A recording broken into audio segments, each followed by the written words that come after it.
Gloire à Dieu. Le psalmiste chantait « Je réveillerai l'aurore ». Il n'y a rien de mieux que de réveiller l'aurore pour célébrer notre Seigneur. Amen. Bon, ce matin, il avait annoncé une surprise. Et nous sommes le lot de consolation. Voilà, on est très heureux d'être parmi vous, d'être ensemble dans la communion fraternelle, pour louer, adorer notre Seigneur. Et dès ce matin, nous voulons faire monter vers notre Seigneur notre louange, notre adoration, nos actions de grâce, car lui seul est digne. Amen. Alors que nous puissions nous réjouir tous ensemble à l'aube de cette nouvelle journée. Alléluia. Et nous rappeler que notre Seigneur renouvelle ses bontés, sa force, sa fidélité, son amour chaque matin. Amen. Et nous voulons le chanter. Voici l'aurore, le jour se lève, tout à nouveau, je veux chanter, malgré les circonstances et ce qui pourrait attendre.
puissant pour guérir, puissant pour relever. Il est puissant pour consoler. Amen. Et nous voulons réaliser ce matin que notre Seigneur n'est pas limité par aucune barrière. Alléluia. Et je veux chanter. Chanter son amour. Chanter sa puissance. Il est présent dans ce lieu. Amen.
roi des rois, au Seigneur des seigneurs. Alléluia.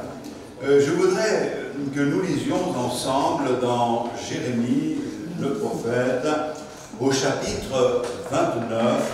On aura l'occasion de faire d'autres lectures, mais nous allons nous arrêter sur les versets 10 à 13, pour 14, pour commencer cette méditation. Le texte que nous lisons ce matin commence par « Mais voici ce que dit l'Éternel ». Ce qui est important pour nous, c'est de savoir ce que dit le Seigneur. Mais voici ce que dit l'Éternel. Dès que 70 ans seront écoulés pour Babylone, je me souviendrai de vous et j'accomplirai à votre égard ma bonne parole en vous ramenant dans ce lieu. Car je connais les projets que j'ai formés pour vous, dit l'Éternel, projets de paix et non de malheur, afin de vous donner un avenir et de l'espérance. Vous m'invoquerez et vous partirez. Vous me prierez et je vous exaucerai. Vous me chercherez et vous me trouverez, si vous me cherchez de tout votre cœur. Je me le serai trouvé par vous, dit l'Éternel, et je ramènerai vos captifs.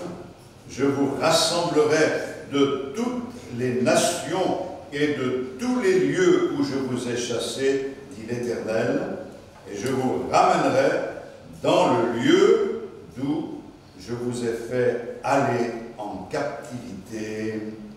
Amen. Voilà donc un texte de la parole de Dieu qui contient l'une des promesses les plus aimées de l'Écriture.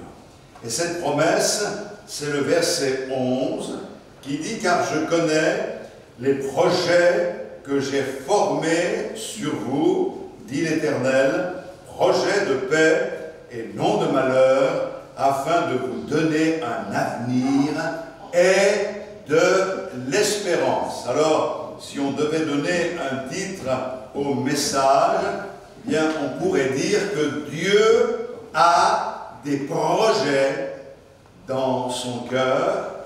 Il a des projets pour nous, pour ceux qui lui font confiance. Alors, bien sûr, malgré la popularité de ce texte de la parole de Dieu, malheureusement, beaucoup nient fermement que cette promesse nous concerne, nous, aujourd'hui. C'est une des raisons pour lesquelles beaucoup nient que cette vérité, que cette promesse nous concerne, c'est la doctrine fausse de la prospérité matérielle, dans la santé, etc.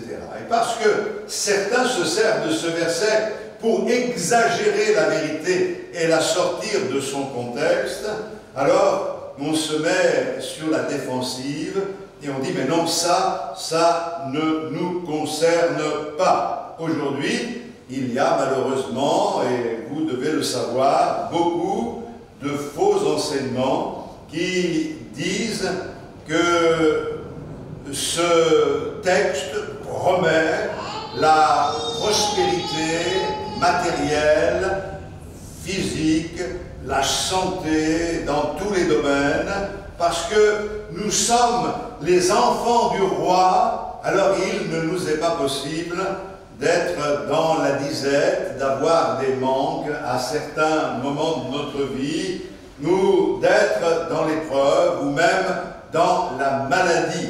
Et certains en arrivent même à la conclusion que si ça nous arrive, c'est que nous manquons de foi et que nous devrions saisir par la foi ce que Dieu dit. Donc pour eux, la privation ou la souffrance révèle un manque de foi évident dans le cœur de ceux qui ne sont pas au top apparemment et qui n'ont pas une vie florissante.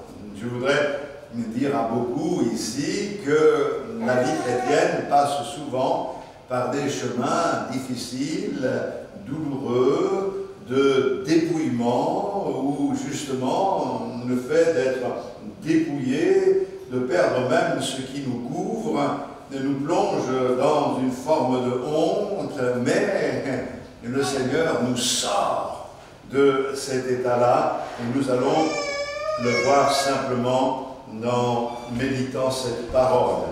Vous savez, la vision de penser que Dieu est le roi des rois et que nous sommes enfants du roi et que parce que nous sommes enfants du roi, nous n'avons pas le droit d'être dans la disette est une hérésie. Par contre, nous sommes enfants du roi. Il est le roi des rois et nous n'avons pas le droit, quelles que soient les circonstances, de baisser les bras et de nous décourager. Donc, on voit que c'est une réaction instinctive à un faux enseignement et à cause de cela, on met de côté ce texte de la parole de Dieu. Quelqu'un a même écrit qu'il faut relier le verset 10 au verset 11. Il n'a pas tort, mais dans le verset 10, il est dit « Dès que 70 ans seront écoulés pour Babylone, je me souviendrai de vous et j'accomplirai à votre égard ma bonne parole en vous ramenant dans ce lieu. » Il s'agit de la terre d'Israël. Et c'est là que le Seigneur dit « Car je connais les projets que j'ai formés sur vous, dit l'Éternel, projets de paix et non de malheur, afin de vous donner un avenir et de l'espérance. » Alors, certains disent que si on relit les deux versets, il faut qu'on pose deux questions, et à ces deux questions, il faut pouvoir répondre oui. Le Seigneur dit, vous allez avoir 70 ans d'exil à Babylone. Alors je pose la question, est-ce que Dieu vous a promis ou vous a averti que vous auriez 70 ans d'exil à Babylone? Non. Et le Seigneur promet, je vous ramènerai sur la terre d'Israël. Est-ce que Dieu vous a promis que nous hériterons la terre d'Israël? Non. Alors, parce que nous ne pouvons pas répondre oui à ces deux questions, eux, ils tirent la conclusion suivante, c'est que ce texte ne nous concerne pas. Écoutez, moi je respecte les théologiens et je trouve qu'ils ont une grande intelligence. Mais il faut reconnaître qu'à certains moments, ils sont carrément ennuyeux. Vous savez pourquoi? Parce qu'ils voient l'arbre qui cache la forêt. Et ils ne voient que l'arbre. C'est-à-dire qu'ils s'attachent et se concentrent sur des détails qui n'ont pas une grande importance et n'ont pas une vue d'ensemble. Quand on lit la parole de Dieu, il faut avoir une vue d'ensemble. Et ce que je peux dire en lisant la parole de Dieu, c'est qu'il y a des promesses qui ont été données à Israël qui nous concernent et que nous pouvons saisir par la foi. Oui, je peux dire ce matin que Dieu a des projets dans son cœur pour nous. Et le Seigneur dit, je connais les projets que j'ai pour toi. Ce sont des projets de paix, ce sont des projets qui ne sont pas des projets de malheur, pour vous donner un avenir et de l'espérance. Je crois que ce matin, on doit s'attacher à cette parole, et je vais entrer dans quelques détails pour vous aider à comprendre et à vous aider aussi à méditer la parole de Dieu de la bonne manière. Par exemple, si nous lisons dans Genèse au chapitre 12 et au verset 3, le Seigneur s'adresse à Abraham. Et le Seigneur dit à Abraham, « Je bénirai ceux qui te béniront, et je maudirai ceux qui te maudiront.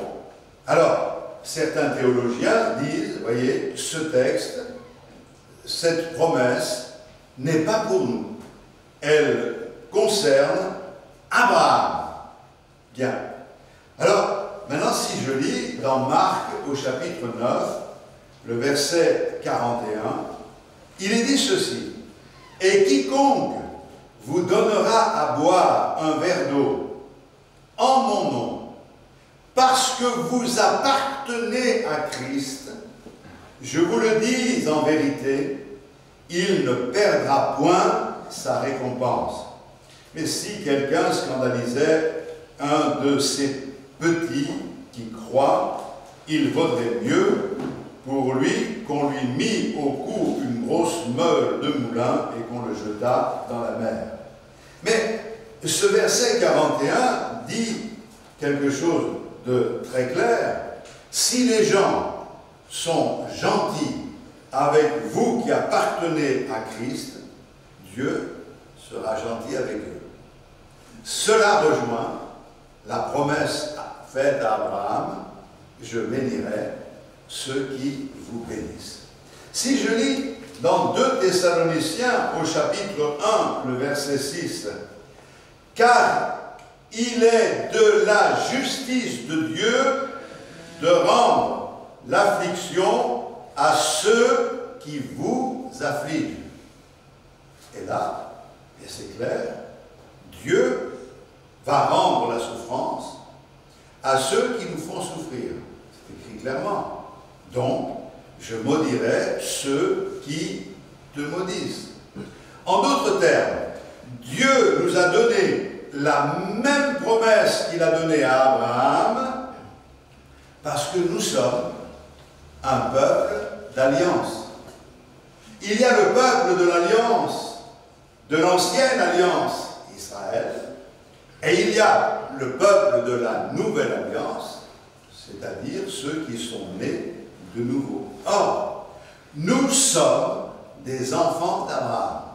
Vous savez, quand le Seigneur dit que toutes les familles de la terre seront bénies en ta postérité, Abraham, il n'est pas dit en tes postérités, mais en ta postérité. Le Seigneur parle d'une seule postérité. Et cette postérité, c'est celle qui passe par Jésus. C'est-à-dire que la postérité d'Abraham, les enfants d'Abraham, qui reçoivent la bénédiction, ce ne sont pas ceux qui sont issus d'Abraham simplement, puisqu'il y en a beaucoup qui sont issus d'Abraham, mais ce sont ceux qui sont issus de Jésus-Christ, qui sont nés de nouveau et qui, par la foi, ont accepté le salut en Jésus-Christ, accompli à la croix du Calvaire. Et ça nous concerne. Et nous voyons les effets dans le Nouveau Testament, parce que le Seigneur est le même hier, aujourd'hui et éternellement. Or, nous savons que la bénédiction promise à Abraham repose sur nous aujourd'hui. Il y a toute une série de promesses que Dieu a fait à Israël, que nous pouvons revendiquer aujourd'hui, parce qu'elles nous concernent. Dieu a la même attitude envers nous qu'envers Israël. Nous sommes le peuple de Dieu. Et nous avons un privilège extraordinaire de pouvoir appartenir au Seigneur. Nous ne sommes plus des étrangers, des gens du dehors. Nous sommes concitoyens des saints, gens de la maison de Dieu. Et ça, c'est une richesse extraordinaire. Et on retrouve ces vérités dans le Nouveau Testament. C'est pour cette raison qu'il y a des choses qui concernent Israël et que l'on ne retrouve pas dans le Nouveau Testament. Et il y a des choses qui concernent Israël et que l'on retrouve dans le Nouveau Testament. Et ce que l'on retrouve dans le Nouveau Testament, c'est ce qui nous concerne et qui nous est promis. La question est celle-ci. Dieu promet-il qu'il a un plan pour nos vies. Croyez-vous ce matin que Dieu a dans son cœur des projets pour vous? Vous le croyez? Eh bien, dites Amen, je le crois. Oui. Vous pouvez dire oui ou Amen, et oui. Et je suis convaincu d'une chose, et que les projets que Dieu a dans son cœur pour nous sont des projets de bonheur, non de malheur. Dieu veut nous utiliser pour sa gloire. Et nous ne voulons pas passer à côté des promesses de Dieu et du plan de Dieu. Nous pouvons, malheureusement, par notre incrédulité, par notre entêtement, passer à côté. Ou nous pouvons laisser le Seigneur faire son œuvre dans notre vie et nous épanouir à sa lumière. Je crois que Dieu fait naître des vocations. C'est ce qu'on a vu dans la dernière semaine à l'Égoile, où justement, à un moment donné, on a appelé certains jeunes à se lever. Et on a vu des jeunes et des moins jeunes s'approcher, parce que dans leur cœur, Dieu les a percutés. Il nous disait, au moment de l'imposition des mains, que le Seigneur les appelait au ministère. Le Seigneur les appelait à des services particuliers. Certains étaient venus simplement parce qu'ils avaient compris que Dieu avait des projets pour eux et que Dieu voulait les sauver. Et ça, c'est déjà une belle chose à saisir. Gloire au Seigneur. C'est pour cette raison qu'il y avait des larmes qui coulaient des yeux. Et ça m'a ramené à bien des années en arrière, où le Seigneur m'a appelé à le servir.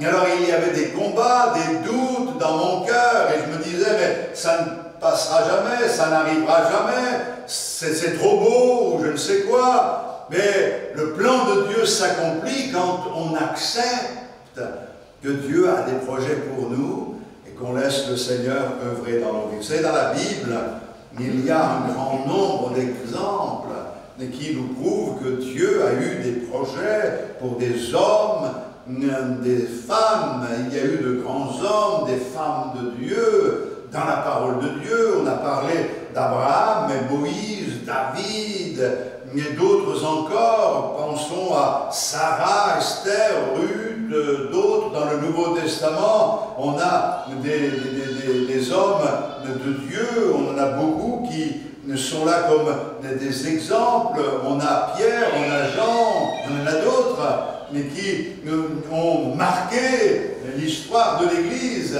et sans vouloir à tout prix marquer l'histoire de l'Église, comme pour dire je veux être un héros, eh bien au moins de pouvoir être utile dans l'œuvre du Seigneur pour contribuer à l'avancement du royaume de Dieu. Et il y a un texte que j'aime beaucoup qui se trouve dans 2 Chroniques chapitre 16, le verset 9. On le lit simplement, car l'Éternel étend ses regards sur toute la terre pour soutenir ceux dont le cœur est tout entier à lui. C'est un texte qui est placé dans un contexte douloureux et difficile, et dans ce contexte où le Seigneur cherche vraiment des personnes intègres, eh bien, il explique qu'il étend ses regards sur toute la terre pour soutenir, pour trouver ceux dont le cœur est tout entier à lui. Ça signifie que Dieu cherche activement quelqu'un à bénir. Et je crois que dans le contexte actuel, le regard de Dieu couvre toute la terre. Et Dieu cherche un homme, une femme, pour le soutenir, lui donner sa force, afin qu'affrontant la réalité d'un monde hostile et d'une confusion grandissante dans le monde chrétien, il puisse être un instrument de bénédiction entre les mains du Seigneur. les yeux du Seigneur parcourent la terre entière pour trouver quelqu'un qui acceptera de travailler avec lui, pour lui. Quelqu'un qui a un cœur tout entier pour le Seigneur. Et ça, c'est une dimension importante, parce que souvent, on rencontre des cœurs partagés. Un cœur partagé, c'est un cœur double. Or, nous ne voulons pas avoir un cœur partagé, mais un cœur tout entier. Quand les dessinateurs dessinent un cœur, ils font une forme, et si on enlève la moitié, c'est un demi-cœur. Il faut un cœur entier. Alors, je crois qu'avoir un cœur entier pour le Seigneur, c'est lui donner la priorité en toutes choses. J'aime ce verset de Éphésiens chapitre 2, le verset 10, « Car nous sommes son ouvrage, ayant été créés en Jésus-Christ pour de bonnes œuvres que Dieu a préparées d'avance, afin que nous les pratiquions. » En d'autres termes, Dieu a un plan pour notre vie. Dieu a préparé un tas de choses pour nos vies, pour que nous puissions les accomplir, mais plus que d'accomplir des choses comme ci, comme cela, il a, le Seigneur, un plan que nous voudrions accepter ce matin. Lui veut que nous l'acceptions pour faire sa volonté. Le plan de Dieu est parfait. Donc,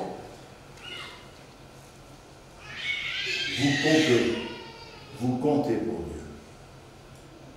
Vous avez de la valeur aux yeux de Dieu. Et tous ceux qui chercheront à vous convaincre que vous n'avez pas de valeur, ne les écoutez pas. Vous avez de la valeur aux yeux de Dieu. L'un des pièges du diable, c'est de nous culpabiliser et de nous faire croire que nous n'avons pas de valeur aux yeux de Dieu.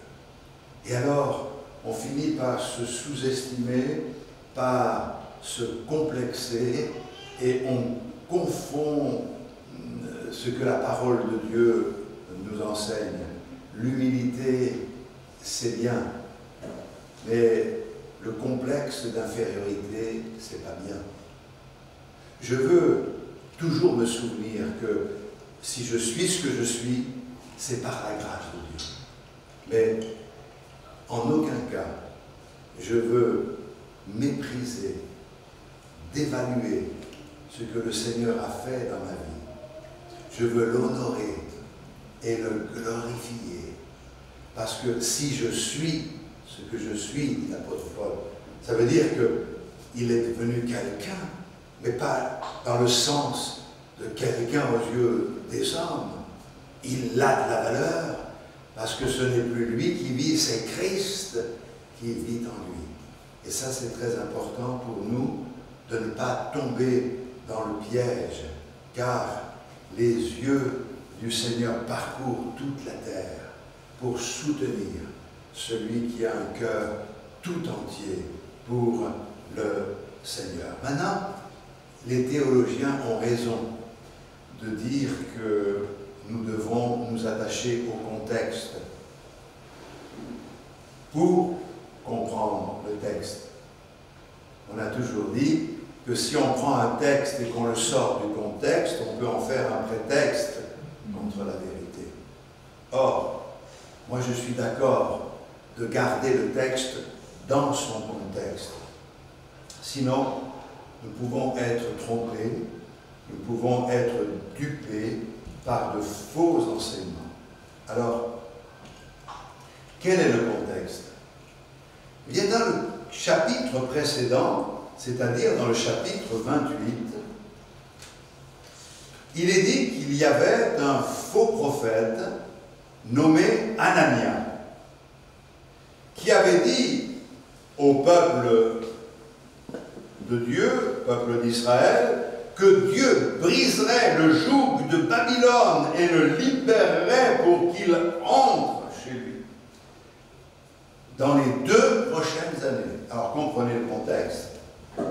Le peuple a été emmené en déportation et les prophètes leur annonçaient: dans les 2 ans, ne vous inquiétez pas, vous allez rentrer chez vous et dans les 2 ans, vous allez pouvoir récupérer les maisons que vous avez dû abandonner. Dans les 2 ans, vous allez récupérer la terre que Dieu vous a donnée. Mais Anania était un menteur. C'était un faux prophète.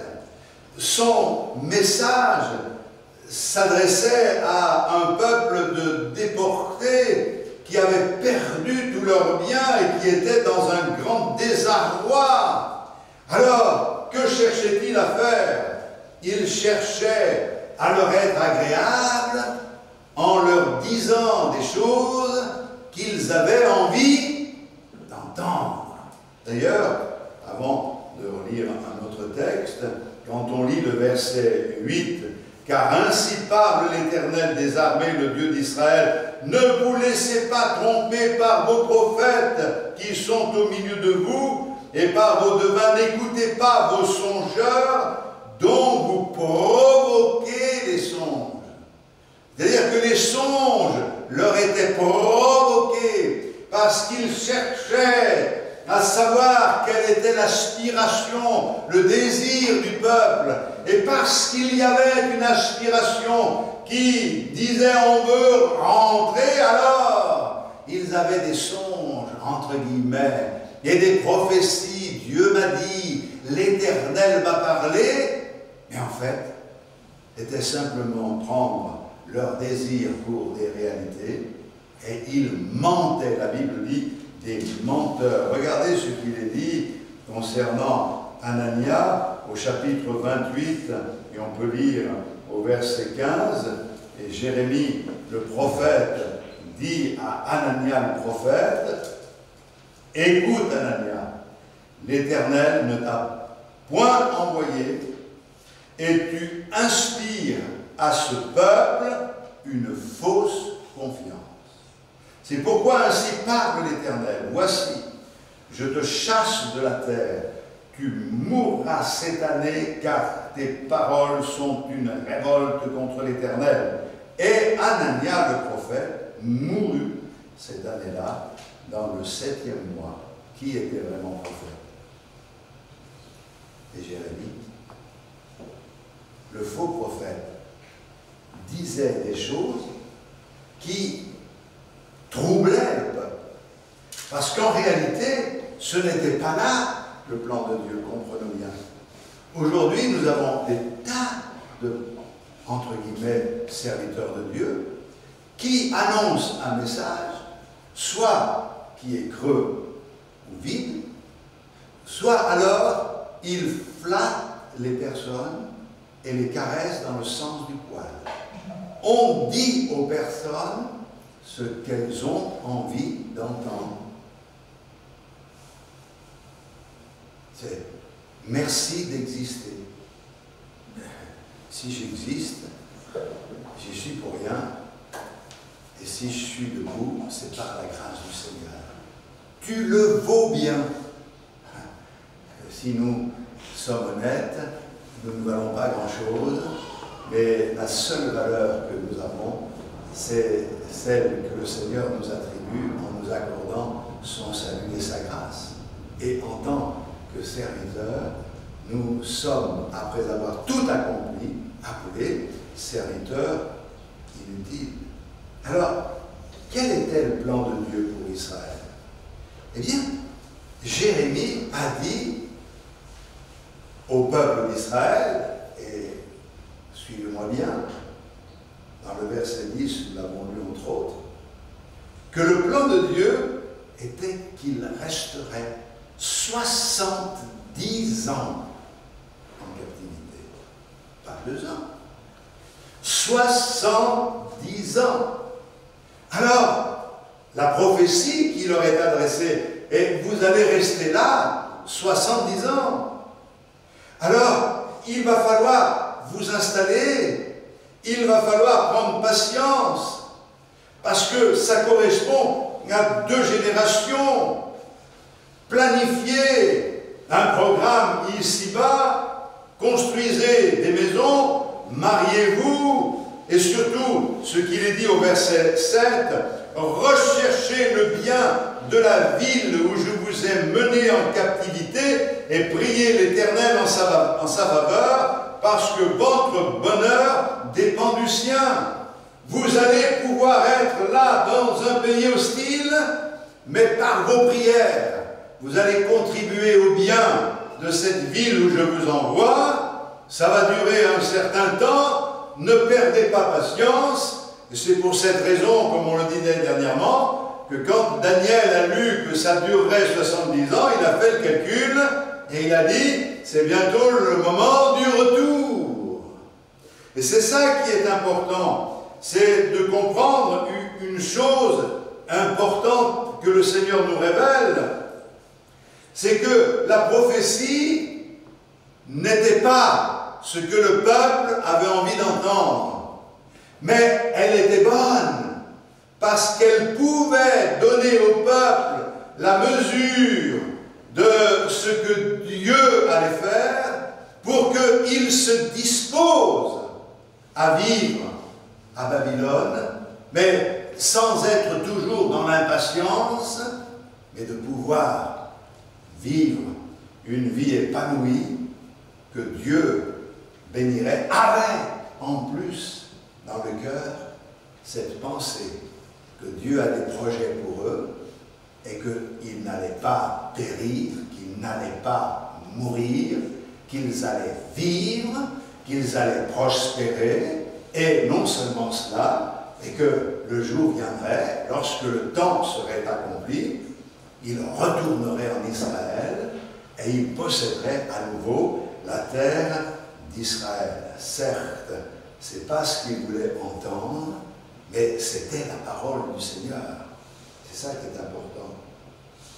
Nous sommes le peuple de l'Alliance. Et nous devons accepter le plan de Dieu.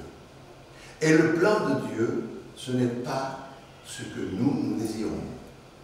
Je connais, écoutez bien, les projets que j'ai formés sur vous. Il ne dit pas, je connais vos projets, même si le Seigneur les connaît. Ce qui est important, ce ne sont pas nos projets, mais ce sont ses projets. Ce que lui a dans le cœur.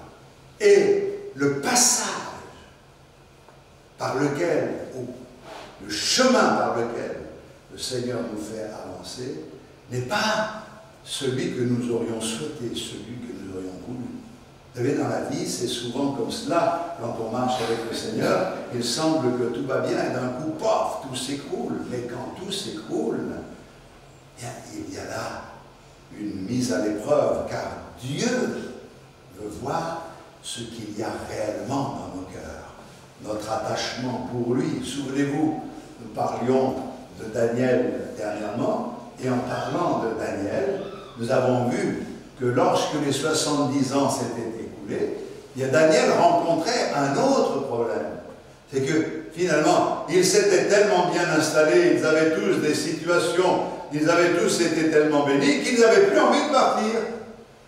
Et c'est là où il faut comprendre que le cœur de l'homme est changeant. Et quand on élève des enfants, c'est pas bon de leur dire toujours oui et de toujours faire ce qu'ils ont envie. Quand l'enfant est roi, c'est une catastrophe. Il faut éduquer les enfants, comme on a besoin d'une certaine discipline. On ne comprend pas toujours. Dans un premier temps, le châtiment du Seigneur me paraît difficile à supporter, mais avec le temps, ça devient, nous dit l'Écriture, un moyen de bénédiction. Mais l'important, c'est d'être toujours dépendant du Seigneur. Alors comprenons-nous, nous sommes dans un contexte où nous avons des promesses. Nous savons que Jésus va revenir. Alors, il y a ceux qui disent, il va revenir demain, il vient dans une semaine, etc. Et puis il y a ceux qui disent, oh qu'il revienne le plus tard possible, étant donné que nous avons encore bien des familles à convertir. Nous aurons toujours des familles à convertir. Mais le fait que Jésus revienne ne doit pas nous empêcher de vivre et de prospérer et d'annoncer la parole de Dieu et de réaliser que nous sommes sur cette terre pour un temps. et pas pour toujours, mais nous y sommes. Et nous devons prier pour notre ville, nous devons prier là où le Seigneur nous a placés pour que les âmes puissent être disposés à entendre et que les grands, ceux qui sont élevés, puissent justement nous être favorables afin que nous n'ayons pas de difficultés pour annoncer l'évangile et que le plus loin possible dans le temps nous annoncions le message libérateur. Nous devons réaliser ce matin que Dieu a des projets pour nous et que Dieu parcourt la terre de son regard parce qu'il cherche des personnes pour les fortifier et pour les aider à accomplir son plan. Alléluia. Alors, je vais bientôt terminer parce que cela m'amène à lire un texte, mais je ne vais pas le lire entièrement. C'est dans Matthieu au chapitre 25, il est question d'un homme, une parabole d'un homme qui a donné des talents à 3 de ses serviteurs. Il en donne 5 au premier, 2 au deuxième et 1 au dernier, au troisième. Et puis, la Bible nous dit qu'il s'en va en voyage. Et puis, il s'en va longtemps. Et le talent ou les talents représentent l'investissement que Dieu fait en chacun de nous. Et Dieu donne 5 à l'un, 2 à l'autre, 1 au troisième. Dieu fait comme il veut. Et le problème n'est pas à ce niveau-là. Dieu a un plan pour chacun de nous en fonction de ce qu'il juge bon. C'est lui qui décide et personne d'autre. Mais ce que je trouve intéressant, c'est ce qui s'est passé lorsque il est revenu. Dans Matthieu, au chapitre 25, et au verset 19, longtemps après, le maître de ses serviteurs revint et leur fit rendre compte. Celui qui avait reçu 5 talents s'approcha en apportant 5 autres talents, et il dit, Seigneur, tu m'as remis 5 talents, voici, j'en ai gagné 5 autres. Son maître lui dit, c'est bien bon et fidèle serviteur, tu as été fidèle en peu de choses, je te confierai beaucoup. Entre dans la joie de ton maître. Celui qui avait reçu les 2 talents s'approcha aussi, et il dit, Seigneur, tu m'as remis 2 talents, voici, j'en ai gagné 2 autres. Son maître lui dit, c'est bien, bon et fidèle serviteur, tu as été fidèle en peu de choses, je te confierai beaucoup. Entre dans la joie de ton maître. Celui qui avait reçu qu'un talent s'approcha ensuite et il dit, Seigneur, je savais que tu es un homme dur qui moissonne où tu n'as pas semé et qui amasse où tu n'as pas vanné. J'ai eu peur et je suis allé cacher ton talent dans la terre. Voici, prends ce qui est à toi. Son maître lui répondit, serviteur méchant et paresseux, tu savais que je moissonne où je n'ai pas semé et que j'amasse où je n'ai pas vanné. Il te fallait donc remettre mon talent au banquier et à mon retour, j'aurais retiré ce qui est à moi avec un intérêt. Ôtez-lui donc le talent et donnez-le à celui qui a les 10 talents, car on donnera à celui qui a et il sera dans l'abondance, mais à celui qui n'a pas, on ôtera même ce qu'il a. Et le serviteur inutile, jetez-le dans les ténèbres du dehors, où il y aura des pleurs et des grincements de dents. C'est un texte très intéressant.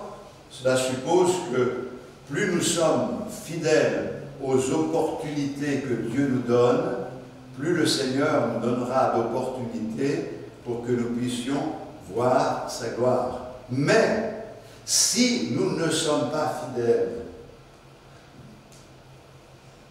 lorsqu'il nous donne une opportunité, même petite, le Seigneur ne nous donnera pas d'autres opportunités. C'est ça le service de Dieu. on vise quelquefois je ne sais quoi, mais sois fidèle déjà à ce que Dieu te demande. Et fais-le de tout ton cœur, car c'est un investissement que Dieu fait dans ta vie. Et comprenons-nous bien, Dieu fait un investissement pour récupérer un bénéfice. Parce que Dieu sait que nous avons la possibilité de faire valoir ce qu'il nous donne. Mais si nous le mettons dans la terre, si nous le mettons dans les choses de la terre, si nous l'enfouissions ce talent, alors nous ne récolterons rien. Et nous dirons au Seigneur, bien voilà ce que tu m'as donné, je te le rends. Et le Seigneur dit, c'est pas ce que je voulais. Je voulais que ta vie soit une réussite.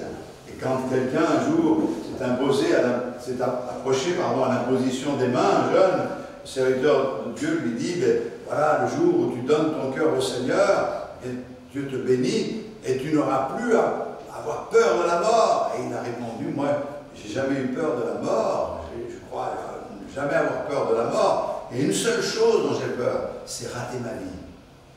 Moi, je crois qu'il ne faut pas rater notre vie. Et c'est pour cette raison que ce texte que nous avons lu est tellement important, à savoir que nous ne devons pas écouter tout ce qu'on nous raconte, mais nous devons écouter ce que Dieu nous dit. Et Dieu dit, tu es sur la terre pour un temps. C'est à moi, dit Dieu, à définir ce temps. Pendant que tu es sur cette terre, vis ta vie, prie pour ta ville, prie pour ta famille, prie pour que l'œuvre de Dieu avance et tu verras ce que je t'ai confié va prospérer, va porter du fruit, mais le jour viendra où ma promesse s'accomplira. Nous savons que Dieu ne nous a pas promis que nous irions hériter de la terre d'Israël. Il nous a promis que nous irons avec lui dans la gloire et que nous connaîtrons une nouvelle terre et de nouveaux cieux. Et en attendant, eh bien, mettons tout en œuvre. Ne soyons pas comme ce peuple qui gémissait parce qu'il voulait revenir et qui finalement, au bout du compte, s'est installé et ne voulait plus partir. Nous voulons comprendre, quand on s'est converti, on voulait tous aller au ciel. Et puis les années passent et après on s'installe et on est là, bien sauf quand on a des moments de souffrance et là on dit, oh, il vaudrait mieux partir.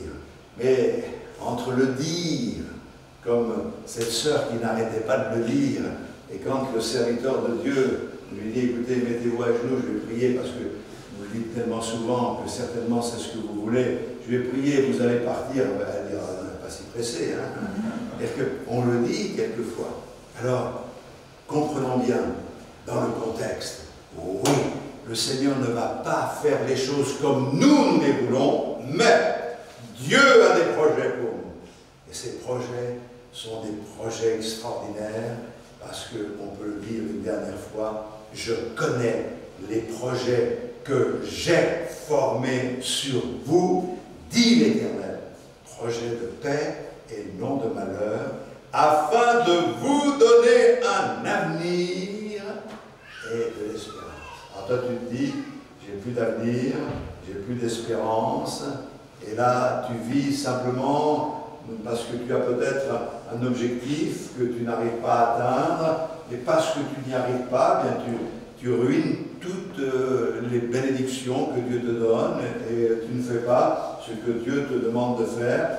Fais l'œuvre de Dieu, ne t'inquiète pas, le plan de Dieu s'accomplira quand toi tu auras compris que ce que Dieu attend de toi, c'est que tu lui abandonnes ta vie, que tu remettes tout entre ses mains. Seigneur, je te donne ma vie, je m'abandonne à toi, bénis-moi, utilise-moi, mais ce texte ne concerne pas qu'Israël, ce texte nous concerne, et ceux qui nous maudissent, eh bien attention, mais ceux qui nous bénissent, Dieu les bénira. Alors nous, ce que nous voulons, c'est bénir tout le monde. Alléluia. Nous voulons bénir tout le monde, même ceux qui nous font du mal, que Dieu les bénisse. Bénis-les, Seigneur. Permets-leur d'ouvrir les yeux sur les réalités qui sont les tiennes. En on va remercier le Seigneur de tout notre cœur. Gloire à Dieu pour ta fidélité, ta bonté, ton amour, Seigneur. Alléluia. Oui, Seigneur, ce texte m'apprend beaucoup de choses sur ta personne. Et ce que je réalise ce matin en parlant à mes frères et sœurs, c'est que tu as des projets. C'est formidable de savoir que notre Dieu a des projets pour nous. Seigneur, ces projets, tu veux les mettre en place. Bien sûr, ça ne passe pas par des chemins que nous choisissons, mais ça passe par le chemin que toi, tu as tracé pour nous. Et Seigneur, nous l'avons dit un jour, lorsque nous sommes engagés dans les eaux du baptême, nous avons dit, Seigneur, non pas ce que je veux, mais ta volonté, Seigneur, ce que tu veux. Et Seigneur, je sais que même si quelquefois il y a dans mon cœur un peu une forme de contestation comme le peuple d'Israël l'a vécu, et Seigneur, je sais que ton plan sera toujours meilleur que tout ce que je peux penser et imaginer. Et Seigneur, tu l'as montré si souvent que quand on te fait confiance, même lorsque ça va mal, c'est pour aller bien, c'est pour aller vers le mieux. Alors, merci de nous permettre de le réaliser, que ta paix règne dans nos cœurs. Nous savons que nous n'attendrons pas 70 ans, mais que bientôt nous serons avec toi dans la gloire. Mais en attendant, dans la joie, nous voulons te servir et accomplir ta volonté, parce que tu scrutes la terre et tu cherches un homme, une femme, dont le cœur est tout entier pour toi, afin de le fortifier, afin de lui donner la possibilité d'être un instrument de bénédiction pour beaucoup. Alors qu'il en soit ainsi, et que ta grâce soit notre partage, dans le nom de Jésus, notre bien-aimé Sauveur. Amen. Gloire à Dieu. Alléluia. À lui soit toute la gloire. Voilà. Et bien que Dieu vous bénisse, qu'il vous garde dans sa paix et au plaisir de nous retrouver.